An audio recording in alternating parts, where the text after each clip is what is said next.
Kakalosh, Boker Or, Bekiim Halacha 6, day 28, page 75, Siman Kuf Samechet, 158, Halacha Kavav, 26, won't cease. You don't have one? No. Okay, fine. Im lo birech kodem al niguv. What happens if a person did not make the bracha before drying his hands? So he did Netillat Yadayim, and he didn't make a bracha. Eno rashai levarech achar niguv. You're not allowed to make a bracha afterwards.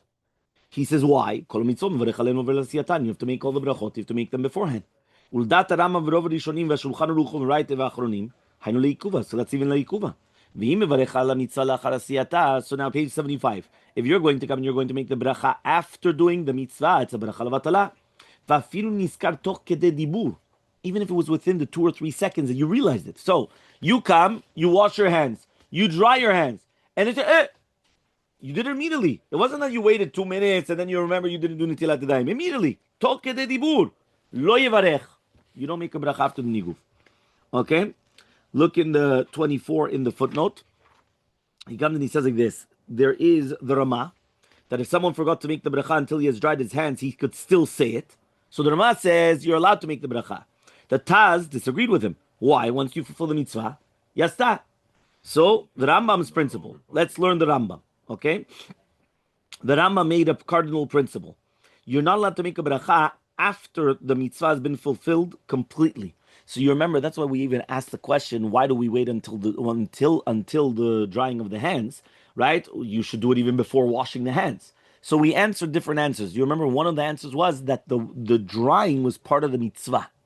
So since the drying of the part of mitzvah, even though you wash your hands, you still didn't finish the mitzvah. Because if not, then even washing the hands would have been a problem. You would have had to make the bracha beforehand. There was another answer as well, that what happens if a person has his hands dirty, so then anyway you would have to, you can't make the bracha then, and then it's like a lo plug, or the concept of the ger and everything to do with tevilah, so it's like a lo plug type of a concept. So here he says, Tagaot Ashri brings down the Orzarua that disagree with this principle.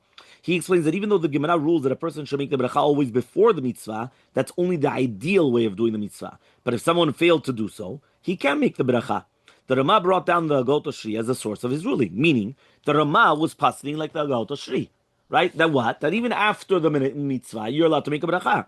The Galmavina ruled otherwise, based on his decision of the Rambam's principle. The Matiyuda also goes like the Rambam, and the Rama followed Agaot Shri. He then brings down a Siftei Kohen, ruling right in favor of the Rambam. Citing the other Rishonim who concur with this principle, he concluded that although the Pri Chadash took issue with the Siftei Kohen, we are powerless to decide the issue on the debate. Therefore, we assume that the halacha is indeed according to the Rambam, the Acharonim, whether it's going to be the Pri Toar, right? Pri Toar is the Orachem HaKadosh, Tevot Shor, the Kreiti Upleti, the Tal Orot, the Tiferet Tzvi, Erech HaShulchan, the Bet Meir, Pri Megadim, Ziv Tzedek. Ziv Tzedek is Rav Abdullah Somech, right? We got the Ben Ish Chai, right? And Harav Yosef Yedid in Birkat Yosef concurred that one may not say the bracha after drying the hands, and this therefore is the conclusion of the Rishon LeZion as well. So Rav Ovadia says the same thing. Look how many other of the Acharonim, they all pass like the Rambam, not like the Rama.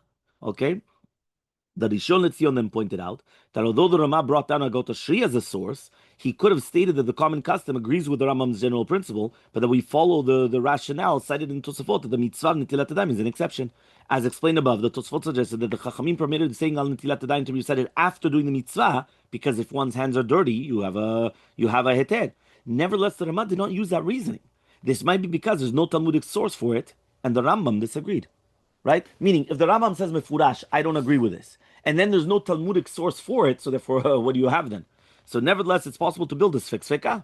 Why? You can say, first of all, the halacha might be like the Agaot Shri, that you're allowed to do it even after the bracha, meaning like you can make the bracha even after the mitzvah, and even if the halacha is like the Rambam, maybe we hold like the Tosafot, because maybe there's an exception to the rule, Netillat Yadayim. Nevertheless, the principle of safek applies only when there's a safek to allow making a bracha, and therefore we must refrain from reciting the bracha after drying the hands. Okay, so therefore he comes and he says that this concept applies even when, meaning you can't just like stam make a safek. So now he comes and he says like this, what about within 1 second? So immediately, mamash, you just finished drying and then you remembered. So he says that Rishon LeZion, he cites poskim, that's a kreiti upleti, the tvot shor, and Erech HaShulchan, that he says that once someone finishes drying his hands, he may not say the bracha, even if it is within toch kedei dibur, even if it's within a few seconds after he dried his hands. We follow this opinion based upon safek berachot, lehakel. Fine. Now he comes and he says, rendering the hands unfit and requiring a second Netillat Yadayim. Fine. I can't make the bracha. can I do something to obligate myself in a new Netillat Yadayim with a bracha? So, for example, I come, I do Netillat Yadayim, I dry my hands, and I say, oh, I forgot to say the bracha.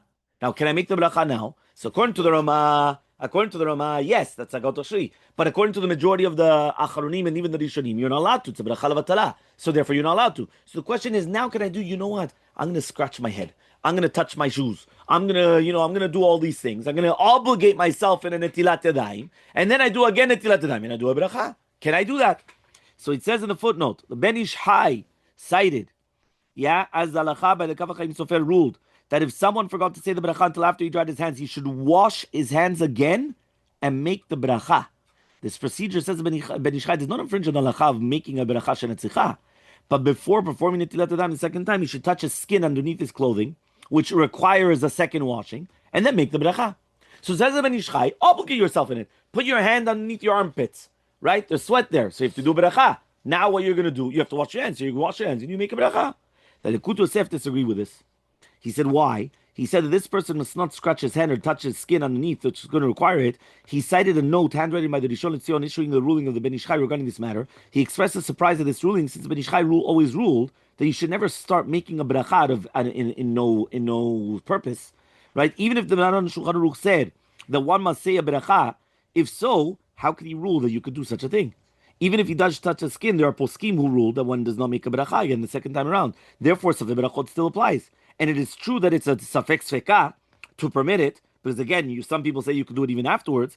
But again, in fact, the Pri Megadim that said, right, that one should recite the beracha in this case because it's safek sveka. It is well known, however, that the Ben Ish Chai himself maintained that the principle of safek berachot lehakel, right, overrides the safek sveka. If so, one must certainly not make a beracha after Netillat Yadayim the second time. So this handwritten gloss on the Ben Ish Chai, however, does not appear in the Alichot Olam, which is a collection of Rav Ovadiah's arguments against the Ben Ish Chai.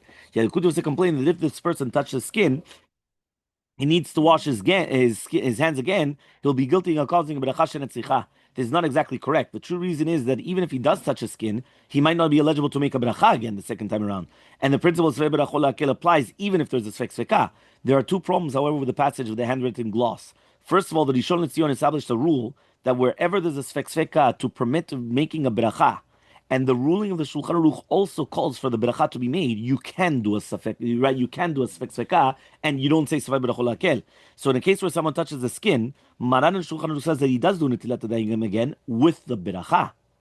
Added to the fact that somebody shouldn't rule that you could always make a beracha after Netilat Yadayim, now you have a safek sveka. In a safek sveka where Maran also agrees with one of those shitot, you do make a beracha. You don't say safek berachot lehakel. Everyone understood? One more time. No. The Yalkut Yosef wanted to say, if it's a regular safek sveka to be mechayev a beracha, but it's not like Maran, I still say safek berachot lehakel. So to menet ani lo yachol levarech. Why? You've got the Gaut Ashri. What does the Gaut Ashri say? You can make a beracha even after the drying of the hands. Afilu acharei nigu v'yadayim. Yesh lecha Gaut Ashri. Fine, that's one safek. Second safek, touch yourself in the bodily parts, right? The tiga b'mekomot mechusim. And then make a bracha, right, on the Netilat Yadayim. Do Netilat Yadayim again and make a bracha. That's also a machloket. So therefore, he wants to say safek berachot lehakel, right? But he says, one second, but here, Maran agrees. Kishatan ogea, right, if you're going to come and touch your body, Maran says you do have to make a bracha, right? And he says you do Netilat Yadayim again and you make a bracha. So in such a case here, since Maran is one of those factors that he agrees with one of the safeks, you do say safek sveka to make a beracha. So therefore, that's why here in the footnote, he's cholek on the Yalkut Yosef, and he's saying, it's not really 100% correct what the Yalkut Yosef says. Yalkut Yosef, who is a michtav yad shel abba shelo, right? He wrote down like a gloss from his father, which is not even written in the Alichot Olam, arguing on the Ben Ish Chai, and he says, but it's not really 100% correct, right? Maran and the Shulchan Aruch agree that you do say it. So furthermore, although Rav Shlomo Luria ruled that if someone touches the skin, ילקוט יוסף אומר לו, זאת אומרת, אתה שכחת לברך אחרי הניגוב, חלאס, נגמר הסיפור. אתה לא יכול לעשות כלום. לפי מה שהוא הביא, מה שאתה יכול, בן איש חי, מה הוא כותב בן איש חי? תיגע במקומות המכוסים, תעשה נטילת ידיים עוד פעם, ותברך, כמו שצריך. אז הוא אומר, אתה לא יכול לעשות את זה. למה? יש לך ספק ספקה. קודם כל, כמו הגאות השעי, שמותר לך לברך אחרי הניגוב. ודבר שני, אפילו אם אנחנו לא הולכים כמו הגות שלי, כמו הרמב"ם וכל שאר הראשונים והאחרונים, אבל לא משנה, אבל עדיין אני יכול לעשות זה. למה? בגלל אתה נגעת במקומות המכוסים. לא עושים ספק ספקה, למה? ספק ברachot להקל. אומר הרב, איך קוראים לו? He says the rabbi, what's his name, the Rabbi Tan, he comes and he says, I don't understand you. He says, once you have a ספק ספקה, אבל אחד מהספקות זה כמו מי? כמו מי? כמו מרן. זאת אומרת, מרן מסכים עם אחד הספקות. איזה אחד הוא מסכים? He's מסכים that if you touch your body, אם אתה נוגע במקום, אתה כן צריך לעשות נטילת ידיים עם ברכה. לא משנה אם אתה עושה את זה בכוונה. זה שיטה מרן. ברגע שאתה עושה את זה, אתה כן עושה. So he says, furthermore, although Rav Shlomo Luria ruled that if someone touches, one second. So he says, although Rav Shlomo Luria ruled that if someone touches the skin during the meal and he needs to do Netillat Yadayim, again, he does not say the bracha. It could be that this is only when he's already began eating. זאת אומרת, יש שיטה של רב שלמה לוריה, המרשל, שאם אני נוגע במקומות המכוסים, right, that means I touch my body, so then you don't have to make a bracha again. Yeah, but that's באמצע הסעודה, in the middle of the meal. Right there, there's no problem. In the case discussed here, where he just washed it and dried them, he didn't start eating. So maybe even the marshal, Rav Shlomo Lurya says, you have to do Netilat Yadayim again, and a bracha. Indeed, that's the Kaf HaChaim made the distinction. So to a minute, what he's saying, he didn't invent it. The Kaf HaChaim was the one that said the exact same episode. So the Kaf HaChaim מחלק בין אם אתה התחלת את הסעודה או לא התחלת. אם אתה באמצע הסעודה ונגעת ממקומות המכוסים, you don't have to do ברכה again. You have to do נטילת ידיים בלי ברכה. But if it's before the סעודה, אפילו הוא מסכים שאתה צריך לעשות נטילת ידיים עם ברכה. So according to this, all the poskim agree that if you touch your skin before eating, you have it. So therefore we just justify the Ben Ish Chai. זאת אומרת, הבאנו ראיה לבן איש חי, we just answered up the Ben Ish Chai. Again, he says it was a written note of Rav Ovadia, but it was not written in any of the ספרים of Rav Ovadia. ילקוט יוסף, רק שנייה, ילקוט יוסף בא והוא כתב את זה, שזה מה שאבא שלו כתב את זה, אבל זה לא היה כתוב בהליכות עולם, זה לא היה כתוב. אז בגלל זה, מה שהוא אומר זה, שאנחנו יכולים לפסוק ככה. In contrast to the ילקוט יוסף, the הלכה ברורה agreed with the Ben Ish Chai. זאת אומרת, now you have a machloke between the Yalkut Yosef and the halacha brura. That he comes and he writes that his father, the Rishon LeZion, agreed with him. Apparently, the Rishon LeZion himself retracted from the ruling. Meaning, הראשון לציון הוא כתב את זה בכתב יד, ואז הוא לא כתב את זה בתוך הספר. Why didn't he write it in the book?